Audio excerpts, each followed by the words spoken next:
Om Swastiastu. Halo semuanya, sebelum lanjut, izinkan saya untuk memperkenalkan diri terlebih dahulu. Perkenalkan, nama saya Gusti Ayu Putu Vinda Maharani dengan NIM 25020100008. Nah, pada kesempatan kali ini saya akan mempresentasikan mengenai implementasi AI dalam manajemen perusahaan.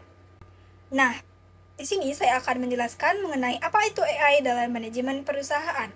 Nah, seperti yang kalian ketahui, AI atau Artificial Intelligence merupakan suatu sistem komputer yang dimana dia bisa meniru kemampuan yang dimiliki oleh manusia, seperti menganalisis data dan juga mengambil suatu keputusan. Nah, dalam dunia bisnis atau perusahaan, AI biasanya digunakan untuk meningkatkan efektivitas manajemen agar pekerjaan lebih efisien. Nah, berikut ini merupakan implementasi AI dalam manajemen perusahaan. Yang pertama, dalam manajemen sumber daya manusia. Nah, di era yang sudah canggih dengan teknologi ini, biasanya dalam manajemen sumber daya manusia, AI digunakan untuk menjadi suatu alat pengganda kekuatan manusia. Jadi nih, kayak misalnya, suatu bisnis hanya mempunyai sedikit karyawan, tapi tidak mungkin kan karyawan itu bisa terus-terusan mempunyai ide yang banyak. Jadi di sini AI digunakan untuk mencari referensi ide agar karyawan itu bisa lebih gampang dalam berpikir. Nah, tanpa menambah karyawan, jadinya suatu bisnis itu bisa berjalan dengan sedikit adanya karyawan, tapi sudah ada bantuan AI, jadi karyawan bisa lebih leluasa lagi untuk cara berpikirnya, seperti itu. Nah, selanjutnya ada implementasi AI pada manajemen produksi, yang dimana di dalam manajemen produksi biasanya AI digunakan untuk mengoptimalkan proses kerja dari suatu karyawan. Jadi yang dulu awalnya suatu produksi itu mungkin sedikit lama prosesnya, tapi semenjak adanya AI, jadi karyawan itu bisa terbantu dengan adanya AI, seperti itu. Nah, selanjutnya ada implementasi AI dalam manajemen pemasaran. Yang dimana di sini AI digunakan untuk menganalisis tren yang ada dan juga untuk memproduksi konten-konten digital yang akan diposting di media sosial.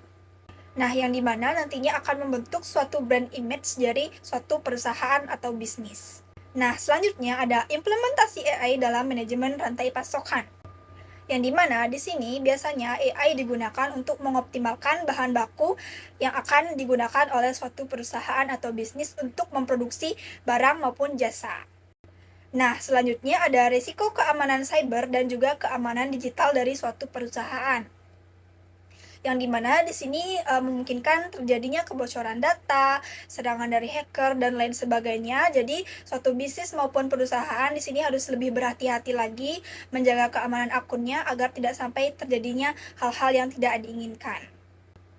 Nah, berikut merupakan hasil riset yang sudah saya lakukan, yaitu di sini saya meriset sebuah bisnis kreatif yang dimana saya langsung mewawancarai ownernya atau foundernya langsung, yaitu Adipana.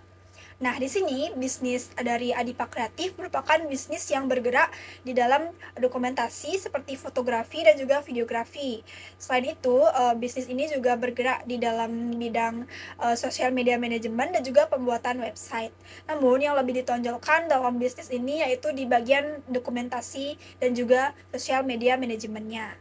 Nah, berikut merupakan sedikit latar belakang bisnis mengenai Adipa Kreatif, yang dimana bisnis ini yang awalnya itu hanya bergerak di bidang dokumentasi, namun saat ini dia sudah berkembang ke sosial media manajemen dan juga pembuatan website. Nah, jadi Adipa Kreatif ini sudah dirintis sejak owner sudah duduk di bangku kelas 2 SMK, yang dimana itu diperkirakan sejak awal atau tahun 2023. Nah, jumlah tim dari tim Adipa Kreatif itu yaitu berjumlah 4 orang. Nah, saya akan menjelaskan mengenai implementasi AI dalam bisnis Adipa Kreatif. Nah, yang pertama di dalam implementasi manajemen sumber daya manusia, di sini tim dari Adipa Kreatif itu memanfaatkan AI itu hanya untuk mencari referensi ide konten. Nah, jadi nih kayak misalnya dia tuh saat buat storyboard dan juga moonboard sebelum adanya syuting. Jadi biasanya AI yang digunakan itu adalah Gemini AI. Tapi hasil dari AI itu tidak langsung digunakan secara mentah-mentah. tim pasti akan memilah-milah terlebih dahulu, jadi hasil akhir dari produksinya itu tidak akan langsung berupa hasil dari AI, tapi pastinya akan dari hasil kerja dari tim. Nah, selanjutnya ada implementasi AI dalam manajemen produksi. Yang dimana di sini biasanya tim dari Adipa Kreatif itu menggunakan AI untuk menyusun konsep visual sebelum adanya syuting. Dan juga AI digunakan saat proses editing foto maupun video. Nah, selanjutnya ada implementasi AI dalam manajemen pemasaran. Yang dimana di sini hanya 20% dari 100% promosi yang dari media sosial itu mendatangkan klien. Jadi 80%-nya itu klien itu sebenarnya datang dari promosi mulut ke mulut. Jadi sebenarnya ini merupakan ada kaitannya, yang dimana kaitan dari promosi mulut ke mulut dan juga promosi media sosial itu seperti ini. Jadi nih kayak misalnya kita itu dikasih tahu nih sama teman tentang ini loh ada tempat foto yang bagus hasilnya, kita pastinya nggak mungkin langsung percaya dengan hal itu. Kita pasti akan men-searching terlebih dahulu bukti nyatanya seperti apa nih, bener nggak hasilnya bagus. Nah, oleh sebab itu pasti kita akan men-searching di Google maupun di Instagram dan lain sebagainya. Nah, biasanya nih contohnya tim Adipa Kreatif ini atau klien dari tim Adipa Kreatif ini pasti akan searching di Instagramnya Adipa Kreatif. Nah, kalau klien sudah melihat hasil nyatanya ternyata beneran bagus, pasti klien akan langsung booking di sana. Dan itulah hubungan dari promosi mulut ke mulut dan juga promosi dari media sosial. Jadi untuk memvalidasi bahwa bener nih hasil foto dari Adipa itu benar-benar bagus, seperti itu. Nah, selanjutnya ada implementasi AI dalam manajemen rantai pasokan. Biasanya di dalam bisnis kreatif, penggunaan bahan bakunya itu misalnya seperti aset digital dan juga video latar belakang. Nah, biasanya yang sering terjadi yang dialami oleh tim dari Adipa Kreatif ini yaitu terjadinya biaya lisensi yang tinggi di internet dan juga keterbatasan saat melakukan photoshoot di lapangan. Jadi untuk menghindari hal-hal tersebut terjadi dan juga untuk mengatasi hal-hal tersebut terjadi, biasanya tim dari Adipa itu sudah menggunakan AI untuk membantu. Jadi misalnya dia sudah dia memanfaatkan AI itu dengan cara membuat aset-asetnya itu di AI, tapi seperti yang saya bilang tadi, dia tidak langsung menggunakan hasil mentah-mentah, tapi diolah terlebih dahulu, dan hasil karyanya pasti akan jadi hasil akhirnya itu dari karya dari tim, bukan dari AI. Dan selanjutnya itu juga akan bisa untuk menekankan biaya operasional dan juga efisiensi kerja dari waktu tim, seperti itu. Nah, selanjutnya ada risiko keamanan cyber dan juga keamanan digital dari sistem perusahaan. Nah, di mana yang sekarang saat ini tuh udah canggih dengan teknologi, apalagi dengan AI. Di sini tim dari Adipa Kreatif masih menggunakan sistem manual, yaitu mencatat keuangannya di aplikasi Excel. Yang dimana ancamannya terjadinya kerusakan pada sistem dari Excel. Jadi datanya pasti akan hilang seketika. Jadi selain itu juga bisa dilakukan misalnya membeli layanan yang gratis. Jadi kan banyak misalnya ada cloud yang gratis.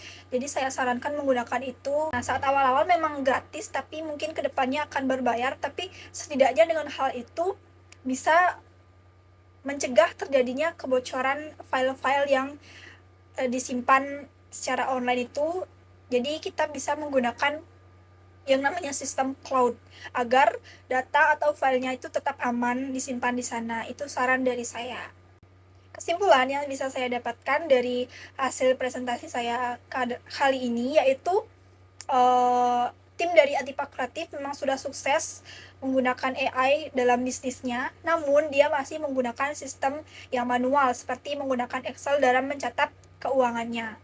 Nah, saran dari saya mungkin itu saja, menggunakan sistem cloud yang tadi saya sampaikan agar data-datanya itu tetap aman disimpan di file tersebut. Itu juga demi keamanan bisnis dalam jangka panjang.